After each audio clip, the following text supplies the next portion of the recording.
Rumah Sakit Umum Pusat Profesor Dr. I Gusti Ngurah Gede Ngurah atau yang dahulu dikenal dengan nama RSUP Sanglah merupakan rumah sakit pendidikan tipe A milik Kementerian Kesehatan. RSUP Prof. Ngurah sebagai salah satu rumah sakit rujukan Indonesia bagian timur memiliki 3 layanan unggulan, salah satunya yaitu pelayanan kanker terpadu. Salah satu pelayanan yang diberikan pada pasien kanker adalah kemoterapi. Apa itu kemoterapi, apa saja efek samping dan bagaimana cara mengatasinya? Mari kita simak video berikut ini. Kemoterapi adalah pengobatan kanker dengan penggunaan obat anti kanker yang mampu menghancurkan sel-sel kanker. Program kemoterapi yang dijalani oleh pasien kanker rata-rata tidak diberikan dalam satu kali, tetapi diberikan secara berulang selama kurang lebih 6 siklus pengobatan dengan jarak waktu antar siklus tersebut selama 21 hari. Frekuensi durasi pengobatan bergantung pada beberapa hal seperti jenis dan stadium kanker, kondisi kesehatan pasien, dan jenis obat yang diresepkan. Tim medis ahli akan menentukan cara yang paling tepat untuk memberikan obat sesuai dengan jenis kanker dan jenis obat yang akan diberikan. Adapun beberapa cara pemberian obat kemoterapi adalah sebagai berikut. Intravena, yakni obat diberikan melalui pembuluh darah vena atau melalui infus. Intraoral, yakni meminum langsung obat kemoterapi berupa tablet atau kapsul, di mana kedua cara ini merupakan yang paling sering digunakan. Selain kedua cara tersebut, berikut merupakan cara pemberian obat kemoterapi lainnya yaitu intraarteri, intratekal, intravesika, intraperitoneal, intrapleural, intramuskular, subkutan, dan topikal. Tujuan kemoterapi adalah untuk pengobatan, mengurangi massa sel kanker, memperbaiki dan meningkatkan kualitas hidup, serta mengurangi komplikasi akibat metastasis atau penyebaran.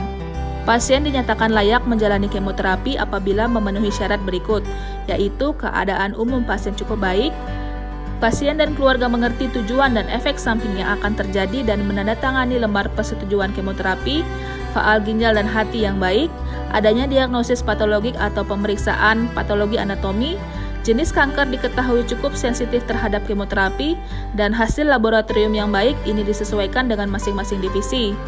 Efek samping kemoterapi dan cara mengatasinya. Efek obat kemoterapi tidak hanya menghancurkan sel kanker, tetapi sel sehat pun ikut terbasmi. Hal ini dikarenakan obat kemoterapi tidak dapat membedakan antara sel kanker dan sel yang sehat. Dengan demikian, kemoterapi dapat mengakibatkan terjadinya efek samping, diantaranya sebagai berikut.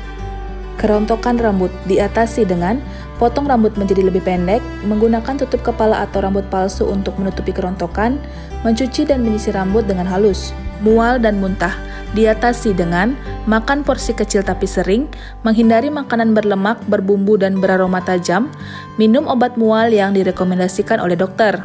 Mulut kering, sariawan, dan sakit tenggorokan diatasi dengan jaga kebersihan mulut, jaga mulut lembab dengan minum secara rutin, gosok gigi setiap selesai makan dengan sikat gigi berbulu halus. Nafsu makan menurun diatasi dengan makan porsi kecil tapi sering, makan buah-buahan, dan makan makanan kesukaan Anda. Diare atau BAB cair diatasi dengan minum 8-10 gelas per hari, menerapkan diet berat dengan mengkonsumsi pisang, nasi, apel, dan roti panggang, hindari produk makanan yang mengandung laktosa, dan minum obat yang direkomendasikan oleh dokter. Konstipasi atau susah buang air besar diatasi dengan konsumsi makanan tinggi serat seperti sayur dan buah-buahan, latihan fisik atau olahraga ringan selama 20-30 menit setiap hari, dan minum obat yang direkomendasikan oleh dokter. Pansitopenia atau rendahnya sel darah merah, darah putih, dan trombosit. Beberapa golongan obat mempengaruhi kinerja sumsum tulang yang menyebabkan penurunan produksi sel darah. Diatasi dengan istirahat cukup, makan makanan bergizi agar mampu melawan keletihan atau kelemahan, segera menghubungi dokter jika keadaan tidak membaik untuk mendapatkan perawatan lebih lanjut. Mudah terserang infeksi diatasi dengan rajin cuci tangan dengan sabun atau hand sanitizer, menggunakan masker, dan menghindari keramaian serta orang sakit.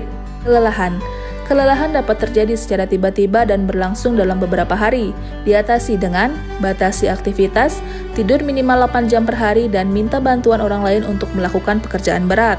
Perubahan pada kulit dan kuku diatasi dengan gunakan sabun yang lembut untuk kulit, hindari terkena sinar matahari dalam waktu yang lama, memastikan kuku dalam keadaan bersih dan pendek, dan jika masalah kulit dan kuku terus berlanjut, segera konsultasikan dengan dokter. Bengkak pada kaki diatasi dengan Gunakan stocking atau kaos kaki khusus, tinggikan kaki dengan bantal atau ganjalan lainnya saat duduk atau berbaring, dan hindari makanan dengan kandungan garam tinggi. Gangguan saraf dan otot diatasi dengan hati-hati dalam bergerak, perlahan dan berpegangan, latihan anggota gerak tubuh sesuai kemampuan, olahraga ringan rutin 20-30 menit per hari, dan bila hanya bisa tidur baring, lakukan perubahan posisi tidur secara bertahap untuk mencegah luka. Meskipun banyaknya efek samping yang dapat disebabkan oleh kemoterapi, namun tidak semua pasien mengalami efek samping yang sama. Beberapa pasien merasa cukup baik dengan kondisinya, sedangkan pasien lainnya mengalami efek samping setelah dikemoterapi. Dalam kebanyakan kasus, efek samping hilang setelah pengobatan dihentikan atau selesai.